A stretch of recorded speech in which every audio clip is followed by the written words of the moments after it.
Hello, my beautiful people from Untouchable Mama. Thank you for watching our YouTube channel. Please do not forget to subscribe and press the notification button. Thank you. One love. Bye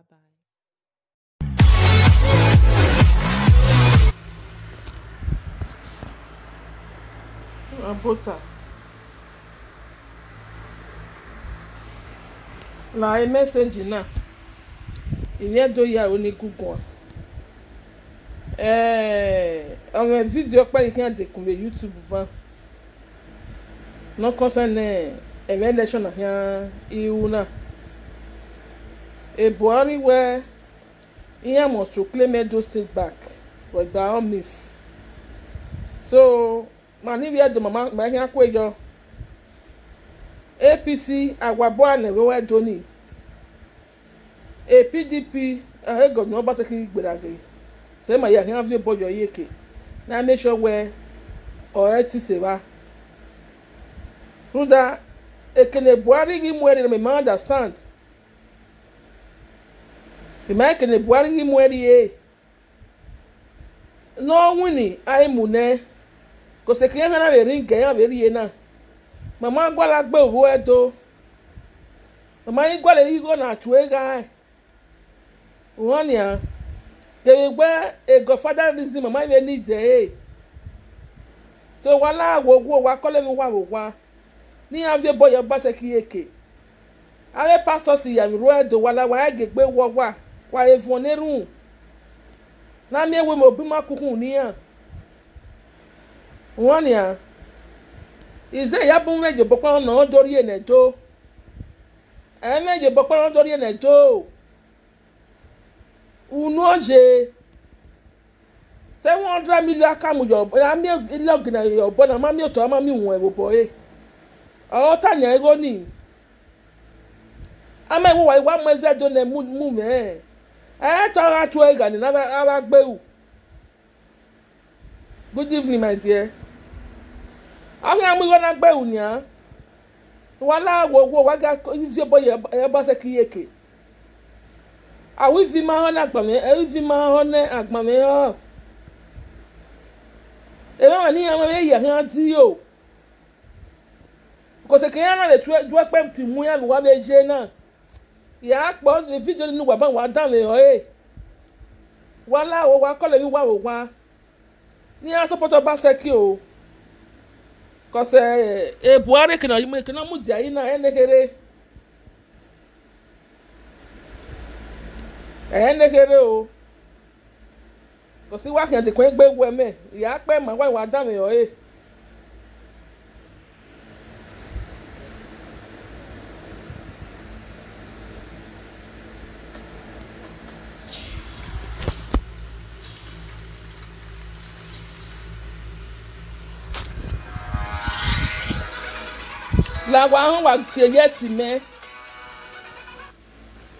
Thanks to everyone who has subscribed. If you have not, please do. And thanks for coming out here. I really appreciate you. We must not lose Edo to opposition.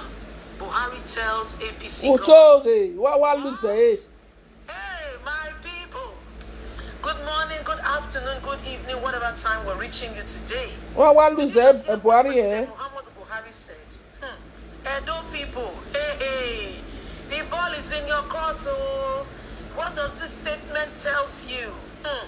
APC is ready to do anything and everything to they talk like I beg, if you never give us a thumbs up, please go and subscribe, because we are keeping you up to date as the things they drop. President of the country has told APC governors, say, you know what's in there, whatever you want to do, whatever you guys must put in place, we must not lose Edo State. And you must lose it. If the president of the country is saying that, what does it tell you? My people, hey, a word is enough otherwise. So if you were thinking we're not going to vote before, please vote for your candidate. So because as you can hear what the president of the country is telling APC governors, he said we must not lose Edo State. Don't forget that some people are not happy that Governor Obaseki has moved to another party. So anyway, let's get into the news. must not lose Edo State to opposition, Buhari tells APC governors. President Muhammadu Buhari on Friday told the All Progressive Congress APC governors to ensure that the party reclaim Edo State in the September governorship election. Unayera, did you hear it? Hey, what does this word tells you? You people should watch INEC and watch everybody involved with this electoral processes. So there must be no mago. This is democracy. Democracy, yes, so. Whoever the people vote for. Exactly. Governor of Edo State. Let's continue with the news. I want to talk about on obaseki. Why want more? Becky. When the APC governors on the platform of the Progressive Governors Forum (PGF), led by its chairman Atiku Badegun of Kebbi State, led some members of the reform to the chairman Critical Committee Convention Planning Committee. See so why? The Critical Committee are the one planning now. Oh. And Governor of Yobe State, Malam Buni, paid a thank you visit to him at the State House in Abuja. It was reliably gathered that the En 2020, el 48% de los españoles ha tenido que aplazar sus ilusiones. The president told the governors to mobilize themselves to do all that is necessary to make sure that Edo State do not remain in the opposition PDP, but that they do everything to bring it back to APC. As we know, the governor has already moved to PDP. We must bring this state back to APC. He also said that Ondo State must be retained by the governorship party in the forthcoming election. President Muhammadu Buhari was said to have been the governor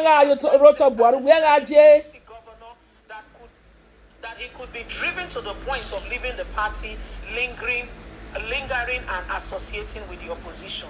It will be recalled that Governor Godwin Obaseki of Edo State recently dumped the APC to PDP as a result of his protracted differences with the former national chairman of the party, Comrade Adams Oshomole. The irreconcilable disputes between the two contributed to his disqualification, and the governor contributed to the disqualification. This will give the governor no opportunity to contest in the platform for the APC primaries, a chance to be selected under the platform of APC for the governorship candidate for September 11. Governor Godwin Obaseki, however, deflected to People Democratic Party, which gave him the waiver to contest the party's primaries, and emerged as the governorship candidate of the party in a role reverse as APC candidate. Pastor Ize Iyamu, who was beaten in 2016 election as the candidate of the opposition party. Sources preview to the meeting hinted that the president was critical about the crisis of the governing party and has said that in warning the APC governors, we must not lose Edo State at all. The president told the governors that loyalty should be the party watchwords rather than individual. It's not about what you want. Also at the meeting, the chairman of the Nigerian Governors Forum and the governor of Ekiti State, Kayode Fayemi, Governor Yamaha Bello, Kogi, and Sani Bello, Niger. Recall again that the lingering crisis of the party led to the convocation of the emergency virtual national executive meeting (NEC), presided over by the president in the presidential villa on Thursday in Abuja. President Muhammadu Buhari at the NEC meeting proposed the dissolution of the Oshomole-led NWC and the setting up of the Critical Extraordinary Convention Planning Committee with a 6-month mandate to organize a convention. In his remark at the NEC, President Muhammadu Buhari warned that if not arrested, the crisis in the party will lead to the disintegration and total disaster of the party. He also Buhari told Buhari Buhari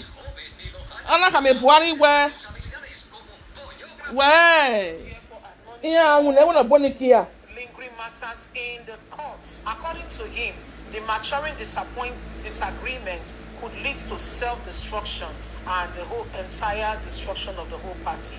He said the gain of the party could be reversed as conflict overshadows the primary objective of the services of the people, other than the people of the party working together as one and giving great leadership to Nigerians. He said, fellow party members, this is a very crucial moment in our lives and in our party. And in deep sense of concern that I stand here for today to speak as the President of the Federal Republic of Nigeria, who was elected on the platform of our great party, the All Progressive Congress. The issue currently confronting our party at this time, such should be a warning to every party member, and as such, we must take heed and make sure that the party comes together as one. If possible, we take all over Nigeria.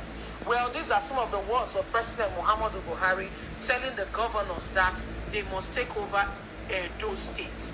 And on those states should not be an exception. Can you believe that? So at those states, the war is coming. Don't think the battle is over. It's only the primaries that Governor Godwin Obaseki has won. For those of you who are loyalists or believe in the leadership of Obaseki, I'm telling you, the war is coming, and APC is not relenting at all. They are not happy to start with that Governor Godwin Obaseki left APC to PDP.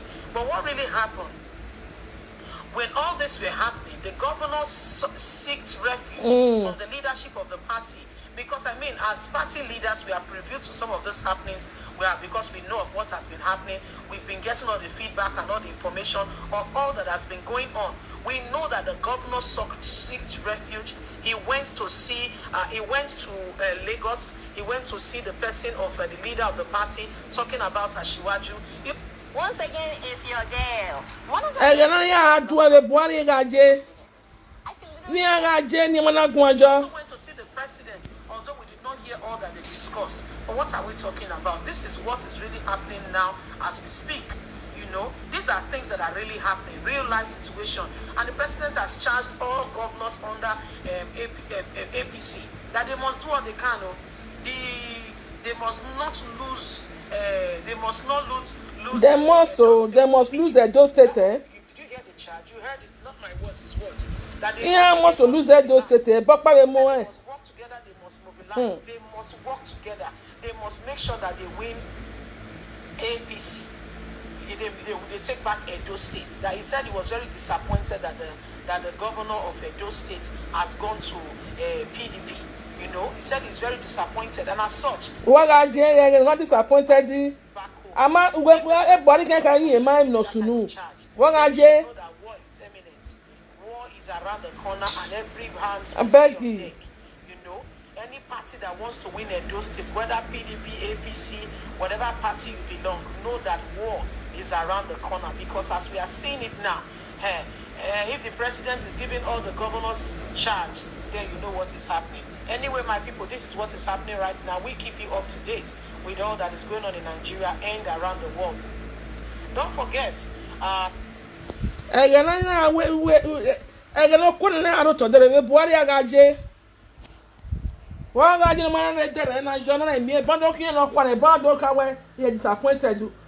disappointed the Buhari, you like her, you not like her. Obaseki is coming back. 8 years, okay, I like her, woman like her. Obaseki always big 4 years.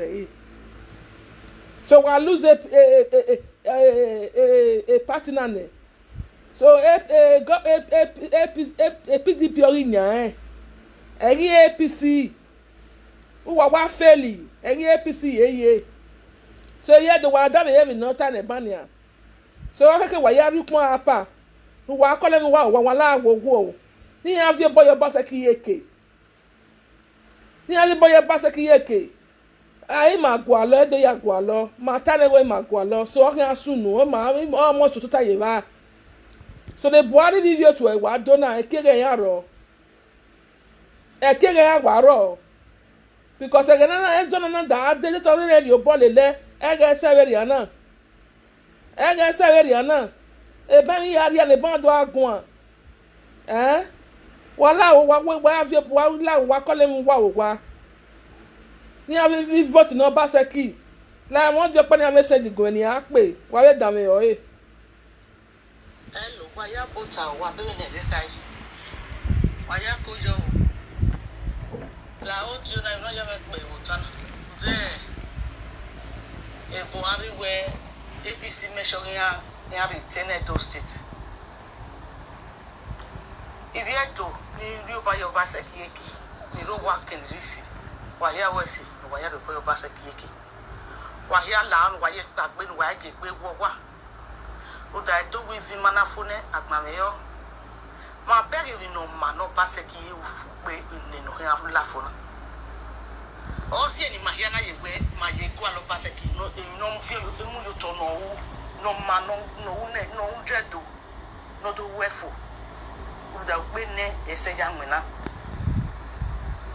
no wa ya la wo wa ye to mutia e ma ya ni rewe bu wa kole ru wa bi ju wa e tun wa hia ni ma e ka vote te ne ya pagbe ono na ne ya mission ya laja ya vote ni ya vote ne e governor Obaseki because ni amuti aji e teti ya hia so e ti ni ka o ti bo panya yi e ti o so alopoa e ti ya so e wa ya fe no muti ya Obaseki yeki ni ro wa ke ni rewe bu wa hia la na ya neru no kebo we no ye agase no ne church no la na ya neru na mi we azena no tina Obaseki mponya keka no mi na kuma to le tushi se no china wa hia la wo wa ge APC we be la do wa ga vote ni se ya mu yen pa no to ne to o to rigeto o to rigeto o to via pe o be la do o na mama kwa mama ikwa la pe we to so se ya mu wa pe o pa kia mama ke kwa le ni e ga pe wa be no ga ji e fi bi e ji ma o be ki bi ya o fi pon kwa e no mari go re ke drivers ave to get driver ya o pe pelu bi ye ya o wala wo e to get driver iweki wa hia pagbe nu wa vote no Obaseki wa vote no Obaseki wa ga ki o mari go nu gba 1000 ya hia ni wa eteri o wa ri o fo wa doju pe nne ya su se 1000 so wa ga ki o mari paji go ni ri go nu gba nu wa do ya nu wa ya vote no man o ma no makeke tanto ga ku family e ko ku ma e ko wa ni ya ke ma pari go ni ya eteri o ni ya mo e buri o we ga ri go nu wa ga ma we ni go we we pe e to mara o le mama je we ri o mara o ne o wa ni ma fotina wa ya la ru wa pagbe to driver wa ya pagbe bus driver wa pagbe e bi weki workers ya fe ni reto ne he workers ya ya wa mu ja gangan Obaseki ya fotina wa ya pagbe because wa aka me ngwa we go man wa no ya fotina we no gi meji imi me ya fefefe Obaseki ya ki Obaseki ya ri bi yo egbeti me setoni yo toni that do get the wo ge video wa make sure wa geru wa bi ji wa etun wa hen if no say wa na we ya fotina Obaseki because we na no Obaseki so e to no mi na to we fo pe ni se ya we ro pa wala wo ya me ho ya le ya le ki ya we ni ya to ya ni le ki ya ni ma le mo re ye ki ni ka mo wa we wa vote ni se ya mo ya ma na we mo re ye ki ikwe ki wa ga ta mi ya ikwe to we ya le to ko re to wa ga ta mi ya ya le mi o pa re ha ti u ne to ikwe to ya to e wa ga se ki ai ya wa mo nu ya ri go wa before election wa mi ya election ya ri go wa ga ri ye wa ri be yo man wa ri be pe ti Obaseki wa mi ya go o da go wa mi ya ni e so ya te mi ro pa o to ri o ya yo pe ne so mara o ne mama na yi kwa le gbo ni wa la o ma fi o ne wa ya mu ja Obaseki ya o ni egbe ni aka do wa ye mu ja ne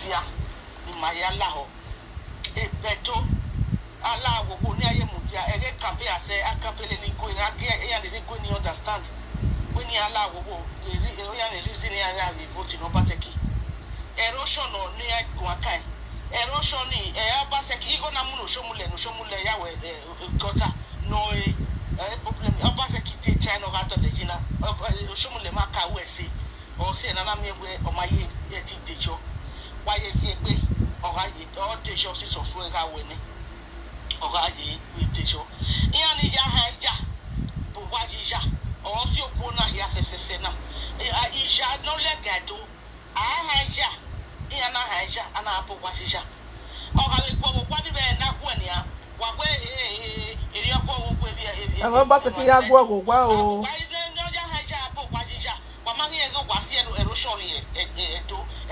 Njaru ọ̀pá ni owó rẹ̀ jọ destroy.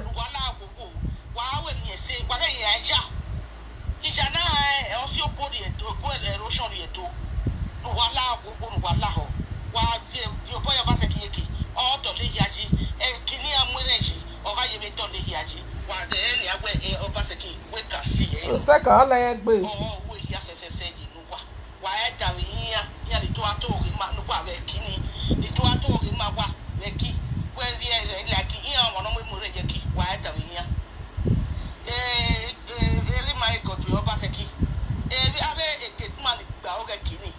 Arrest because kini takwe no ya mwere yobo ya lawe ye ni arrest ave kitman ni am tell no mwere ye kina obuya because oye ni hasana ni fia wa na ya we ni awo so ya mo ni na arrest kitman gba o ki ni am tell no mwere ye ki wa ya wese o e pastor wa ya wese pastor ya ni ru obaseki wa ya ye ki pe yo wa wese apostle usa lo bo ate ba we baba o he pe we deru imi jo bonu jenetu imi se ijobo ketegbe imi na ketegbe no na netu o so lo bo no ta no so lo bo no rekete no mutia no ba so no mutia no ba fa we kike wa we o wa manu o tera manu we se papa we se no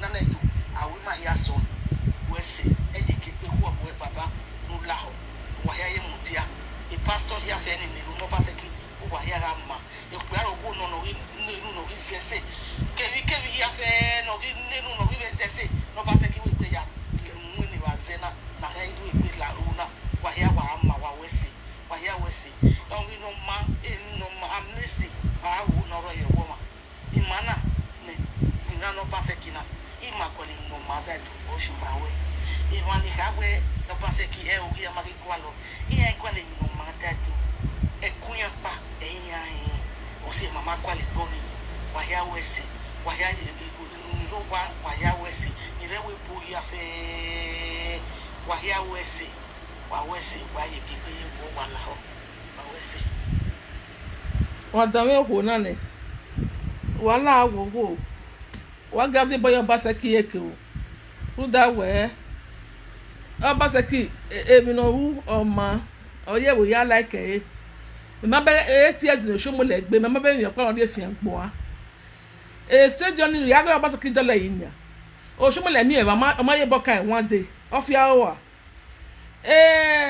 what secretariat or the decent o ma be dollar ji office ya even the government has to be aje for self so le ma dollar yi igo no ya dollar na ya bo wa ye wo e ona ya be invest no ya bo ye wo no ya kin oge won ya wala wo wa gavi boy obaseki eke no make na iti guma dollar do na you say ave mi wetin ma ibe ejo kwa ya ota yo kwa ene eke anu pa wa ota nya ego egbe na shumule ga do ni lawe to ni kabaka ba gbewu won ya igo na ya dollar do state yi anu pa wa ota nya eni ya eso ina na gbina na ize ya mu na ko se je mu are ni o yan wo egbe mu revenue ni ya wa ege aje le ri oni wa ege aje le ri o because ekun ya pa kan yan ma ogo ma le ani wa to kaka ma fi una na me boss yen me ma boss no train yo to to ni kabaka kan wujo bo na ne boss ona de like o ti eri my bobi zuania